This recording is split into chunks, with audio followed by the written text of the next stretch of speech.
votre vie. Il vous rendra plus heureux et vous rapprochera de Dieu. Nous enseignons sur ce qui rend un grand homme grand. Je pense que nous tous voulons être un grand homme de Dieu ou une grande femme de Dieu. Et notre idée de la grandeur et l'idée que Dieu a de la grandeur sont très souvent deux choses totalement différentes.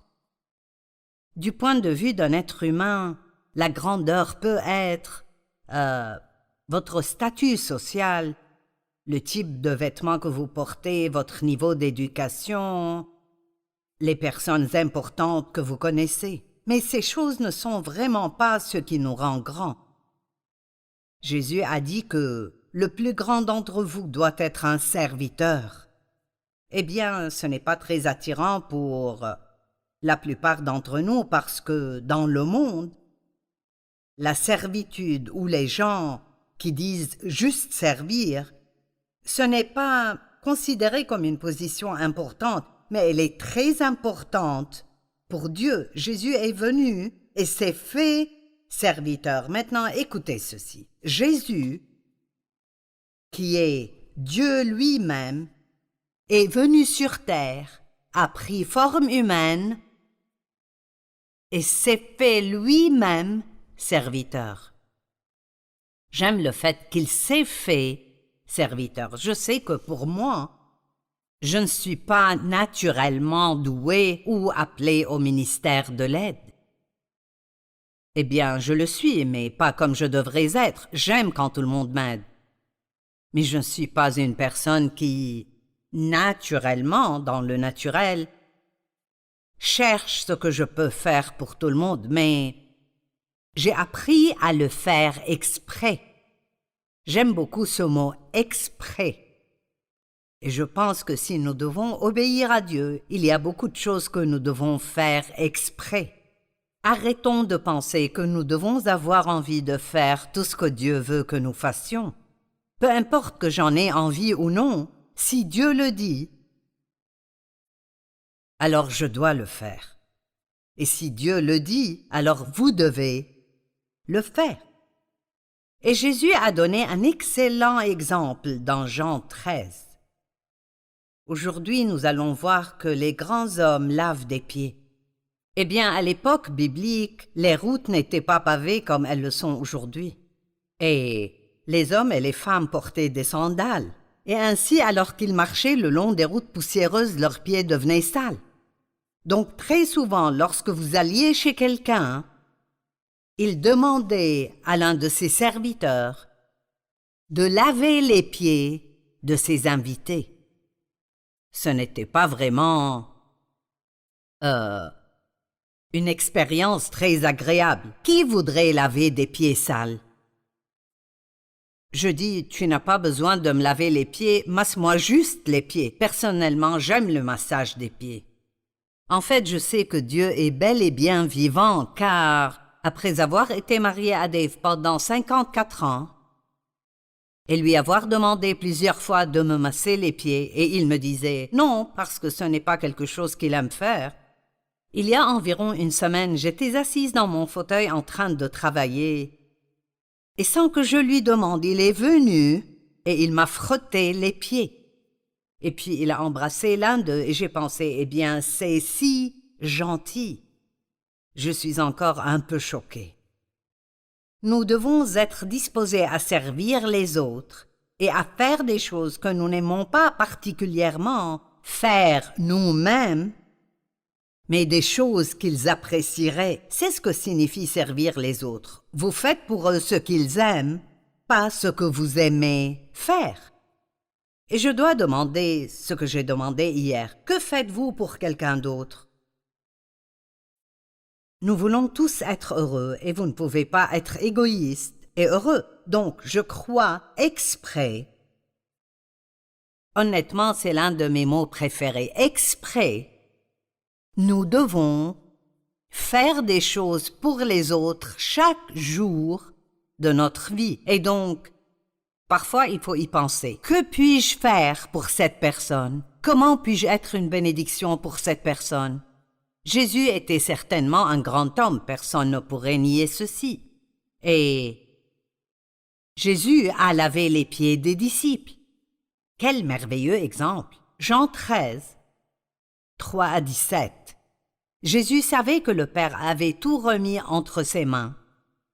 Donc il avait le pouvoir, qu'il était venu de Dieu et qu'il retournait vers Dieu.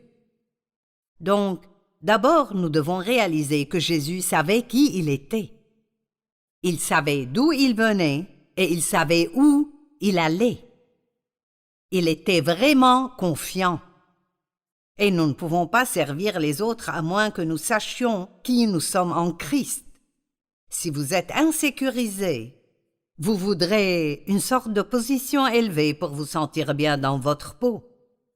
Mais si vous vous sentez déjà bien dans votre peau parce que vous savez qui vous êtes en Christ, alors vous pouvez faire ce que Jésus a fait et vous pouvez mettre une serviette de serviteur et vous pouvez laver les pieds. Et laver les pieds ne signifie pas nécessairement prendre une bassine d'eau et s'agenouiller et laver physiquement les pieds des gens, mais plutôt c'est de faire des choses pour les autres et peut-être des choses qui seraient dans le naturel désagréables. Quelqu'un vient de me dire pendant la pause qu'il allait tondre la pelouse de sa grand-mère ce samedi, et ce n'était pas vraiment ce qu'il voulait faire, mais il le fera. Et si nous voulons servir Dieu, nous devrons être disposés à faire des choses pour les autres qui ne sont pas nécessairement des choses que notre chair aime faire, mais ce sont des choses qui doivent être faites et nous devons être prêts à les faire. Les plus grands mots que vous puissiez dire sont « Comment puis-je vous aider? Comment puis-je vous servir ?» Parfois, nous avons peur de dire à quelqu'un « Comment puis-je t'aider ?» parce qu'ils voudront peut-être que nous les aidions d'une manière qui ne nous plaît pas. Mais si vous voulez être un serviteur de Dieu, vous ne pouvez pas choisir ce que vous aimeriez faire, vous le faites simplement. Vous obéissez. Jésus savait qui il était, d'où il venait, où il allait. Il se leva de table, quitta ses vêtements et prit un linge de serviteur, un linge qu'il mit autour de sa taille. Ensuite, il versa de l'eau dans un bassin et il commença à laver les pieds des disciples et à les essuyer avec le linge qu'il avait autour de la taille. Maintenant, pouvez-vous imaginer ce qu'ils ressentaient? Vous savez, leur chef, Jésus. Qu'est-ce que tu fais, Jésus? Tu me laves les pieds? Je devrais te laver les pieds. Il arriva donc vers Simon-Pierre, qui lui dit, « Toi, Seigneur, tu me laves les pieds? » Jésus lui répondit, « Ce que je fais, tu ne le sais pas maintenant, mais tu le comprendras par la suite. » Pierre lui dit, « Non, jamais tu ne me laveras les pieds. » Jésus lui répondit, c'est une partie très importante de ce message. « Si je ne te lave pas, tu n'auras pas de part avec moi. » Et waouh, qu'est-ce que ça veut dire? À moins que nous ne fassions des choses pour les autres, nous n'avons pas de vraie relation. Waouh! Disons que dans un mariage, la plupart des mariages après une courte période, chacun regarde l'autre en pensant « Eh bien, tu devrais faire ça pour moi. Pourquoi ne fais-tu pas ceci pour moi ?» Et ça devrait être exactement le contraire. Nous devrions penser « Que puis-je faire pour toi? Comment puis-je te servir et être une bénédiction pour toi? » Je veux dire, le taux de divorce serait réduit à presque rien si les gens faisaient ça. Si vous êtes adulte et vous avez des parents dont l'âge devient peut-être un peu avancé, vous devriez faire des choses pour eux. Vous devriez les aider, vous devriez les appeler et leur dire « Puis-je faire quelque chose pour vous ?» C'est très important pour la relation. Rappelez-vous, pour avoir de bonnes relations, nous devons faire des choses pour les autres. Il y a quelques années, j'ai réalisé que j'avais beaucoup de relations à sens unique où les gens se tenaient un peu en arrière et s'attendaient à ce que je fasse tout pour eux. Je payais toujours le déjeuner, je payais toujours le café. J'étais celle à qui ils demandaient toujours une faveur, mais j'ai réalisé qu'ils ne faisaient rien pour moi. Et c'était pendant une période où nous travaillions ici au ministère sur le fait de demander aux gens de donner financièrement pour nous aider à construire ce bâtiment. Et tant de personnes, et pour lesquelles nous avions fait des choses pendant des années et des années, n'ont pas du tout répondu à notre demande d'aide. Ils voulaient que nous fassions des choses pour eux, mais ils n'ont pas voulu nous aider avec nos besoins. Et j'ai en quelque sorte décidé que je ne voulais plus de relations à sens unique. Je ferai tout ce que Dieu me dira de faire pour n'importe qui, qu'il fasse quelque chose pour moi ou non. Mais je ne pense pas que c'est une relation saine si tout est à sens unique. C'est un peu ce que Jésus essayait de dire à Pierre. Ce n'est pas seulement moi qui fais des choses pour toi, mais tu dois faire des choses pour moi et je dois faire des choses pour toi. J'espère que cela aidera quelqu'un. Que fais-tu pour la personne avec qui tu es marié? Pensez-y. Ne vous contentez pas d'écouter ceci et de dire « Oh, ceci était un excellent enseignement » puis ne plus jamais y penser. La meilleure façon de tirer le meilleur parti d'un enseignement est de continuer à y penser. Dans Marc, la Bible dit que la mesure de la pensée que vous donnez à la vérité que vous entendez est la mesure de la vertu ou du pouvoir qui vous reviendra. Donc, plus vous y pensez, plus vous rendez cela personnel et vous commencez à penser à qui sont mes amis et qu'est-ce que je fais pour eux? Qu'est-ce que je fais pour les membres de ma propre famille? Parfois, nous nous sentons comme des esclaves dans notre propre maison, comme tout ce que je fais, c'est servir et qui fait quoi que ce soit pour moi. Mais ce que nous devons faire, c'est faire tout ce que nous faisons comme pour le Seigneur, en nous rappelant que c'est de lui que nous obtenons notre récompense. C'est dans Colossiens 3. Tout ce que vous faites, faites-le comme pour le Seigneur, sachant que vous recevrez du Seigneur un héritage pour récompense. Si je ne te lave pas, tu n'auras pas de part avec moi. J'aime ça.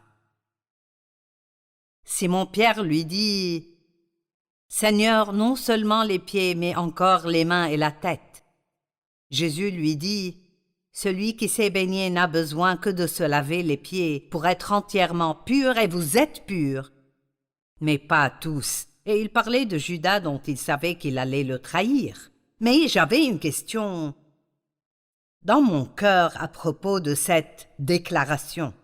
Vous êtes tous purs, sauf Judas. Eh bien, comment peut-il dire cela à Pierre, qui allait peu de temps après nier qu'il le connaissait même, et ses autres disciples qui ne pouvaient même pas rester éveillés pour prier avec lui 1 heure alors qu'il soufflait dans le jardin de Gethsémane? Je me suis posé la question longtemps, puis j'ai entendu une déclaration qui a répondu à la question. Il y a une grande différence entre la méchanceté et la faiblesse. Et vous voyez, Pierre n'était pas méchant, il avait juste des faiblesses. Et les disciples n'étaient pas méchants, ils avaient juste des faiblesses. Et Dieu sait que nous avons tous des faiblesses, et il sait ce qu'elles sont avant de nous inviter à entrer en relation avec lui. Il connaissait celui qui était prêt à le trahir. Voilà pourquoi il dit « Vous n'êtes pas tous purs ». Après leur avoir lavé les pieds, il reprit ses vêtements, se remit à table. Vous voyez, un vrai grand homme peut avoir une position de leadership et il peut enlever sa mentalité de leadership et mettre une serviette de serviteur, ce qui est l'attitude d'un serviteur, et aller faire une petite chose insignifiante pour quelqu'un, et ensuite il peut revenir à sa position de leader et reprendre là où il s'était arrêté. Nous devons être des leaders serviteurs, c'est-à-dire que nous dirigeons avec notre exemple. Vous ne pouvez pas enseigner aux autres à donner si vous ne donnez pas vous-même. Vous ne pouvez pas enseigner aux autres comment passer du temps dans la parole de Dieu si vous ne passez pas de temps dans la parole.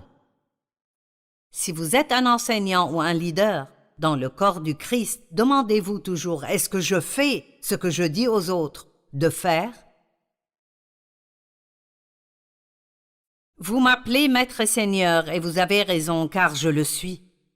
Si donc je vous ai lavé les pieds, moi le Seigneur, vous devez aussi vous laver les pieds les uns les autres, et il dit, je vous ai donné un exemple. Et de nouveau, il ne s'agit pas de laver physiquement les pieds de quelqu'un, cela est vraiment de peut-être faire de petites choses désagréables ou de grandes choses, mais souvent juste de petites choses pour les gens. Parfois, quelque chose de petit peut signifier plus pour quelqu'un que quelque chose de très grand. En vérité, je vous le dis, le serviteur n'est pas plus grand que son Seigneur, ni l'apôtre plus grand que celui qui l'a envoyé. Écoutez le verset 17, le voici. Si vous savez cela, vous êtes heureux pourvu que vous le mettiez en pratique. Wow! Vous voyez, peu importe combien j'ai souligné dans ma Bible, et c'est beaucoup, parce que j'utilise celle-ci depuis quelques années, donc j'ai beaucoup. Vous savez, j'ai tout marqué et coloré, certains endroits sont roses, d'autres bleus, et j'ai des cercles autour de trucs. Je pourrais regarder ça et me sentir spirituel. Waouh, j'étudie beaucoup la Bible. Mais peu importe ce que je pense savoir. Et aujourd'hui, vous savez, notre monde entier court après la connaissance et ils sont si fiers de ce qu'ils savent. La Bible dit dans Daniel que dans les derniers jours, les hommes seront constamment à la recherche de la connaissance. Et nous voulons tous acquérir toutes les connaissances que nous pouvons. Nous voulons savoir tout ce qui se passe. Mais Jésus a dit, si vous savez cela, vous êtes heureux pourvu que vous le mettiez en pratique. Il n'y a aucune bénédiction dans le savoir. La bénédiction vient quand nous agissons. Alors, là encore, je vous le dis respectueusement, qu'est-ce que vous faites? Donnez-vous avec générosité? Étudiez-vous régulièrement la parole de Dieu? Priez-vous régulièrement? Priez-vous pour les autres ou priez-vous pour les choses que vous voulez? Êtes-vous une personne qui fait peut-être des choses apparemment insignifiantes pour les autres? Demandez-vous intentionnellement à Dieu ce que vous pouvez faire pour les autres? Jésus, sachant qui il était, a commencé à leur laver les pieds. Une personne peu sûre d'elle et sans confiance ne peut pas servir les autres parce qu'elle est toujours à la recherche d'un poste qui la fera se sentir bien dans sa peau. Je me souviens, il y a des années, quand je faisais les entrevues et l'embauche des employés ici au ministère. Dieu merci, je n'ai plus à tout faire. Mais au début, quand le ministère était assez petit, nous n'avions pas d'argent pour embaucher quelqu'un pour tout faire.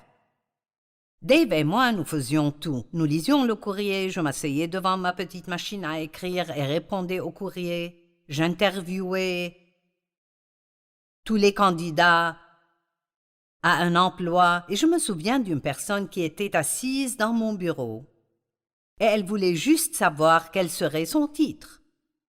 J'ai fini par ne pas embaucher cette personne juste à cause de ça. J'ai pensé, si tu es si préoccupé par ce que sera ton titre, alors tu es une personne peu sûre d'elle qui va me poser des problèmes plus tard. Ne vous préoccupez pas de quel titre vous aurez ou de si vous allez avoir votre nom sur la porte de votre bureau. Préoccupez-vous de la façon dont vous pouvez être une bénédiction partout où vous allez. Lorsque vous sortez de chez vous, demandez à Dieu, montre-moi pour qui je peux être une bénédiction. Jésus a mis un linge de serviteur qui représentait l'attitude d'un serviteur. Philippiens 2, 4 à 7.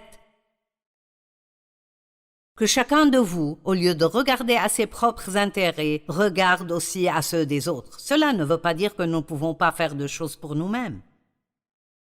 Cela ne veut pas dire que nous ne pouvons pas avoir d'intérêt pour lesquels nous prions, car Dieu vous accordera les désirs de votre cœur.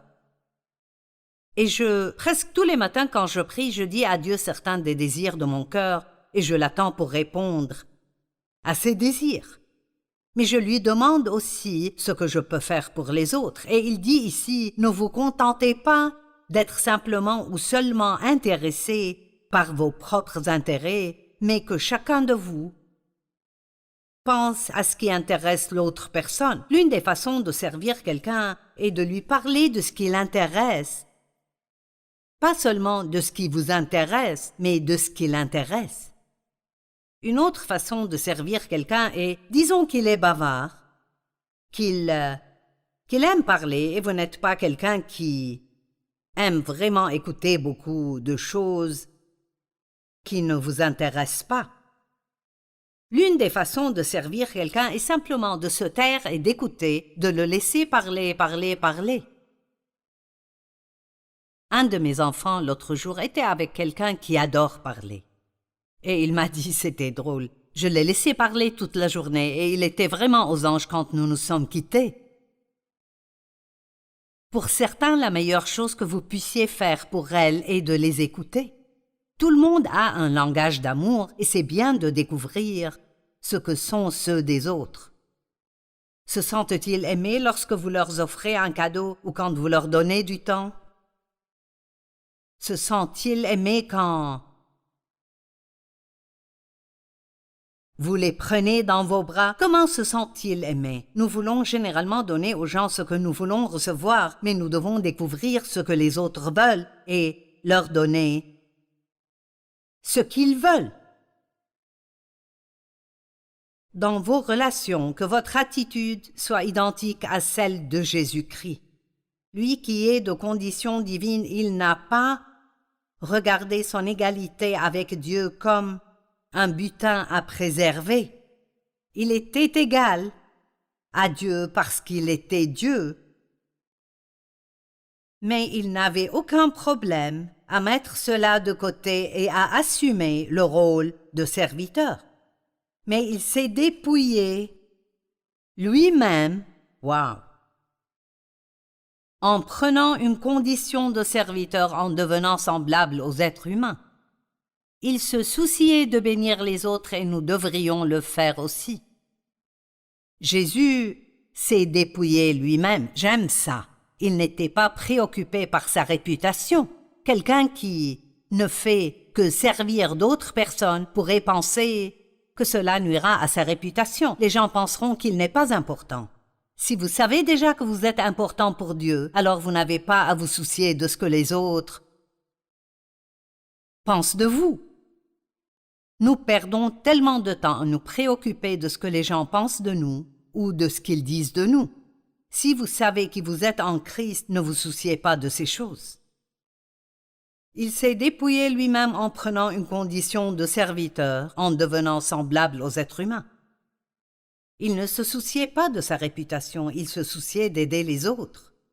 Il a pris la forme d'un serviteur. Il a fait les choses que font les serviteurs. Nous avons légalement le nom de Jésus parce que cela continue en disant « C'est aussi pourquoi Dieu l'a élevé à la plus haute place et lui a donné le nom qui est au-dessus de tout nom, afin qu'au nom de Jésus, chacun plie le genou dans le ciel, sur la terre et sous la terre. C'est si puissant parce qu'il s'est abaissé si bas que Dieu l'a exalté. Et la Bible dit que si nous nous humilions, Dieu nous promouvra et il nous exaltera. Et nous avons aussi reçu le nom de Jésus. Et plus vous obéissez à Dieu, plus il y a de puissance dans ce nom pour vous quand vous le prononcez. Pensons de nouveau, avant de terminer à Jean 13, 17, si vous savez cela, vous êtes heureux pourvu que vous le mettiez en pratique, si vous agissez.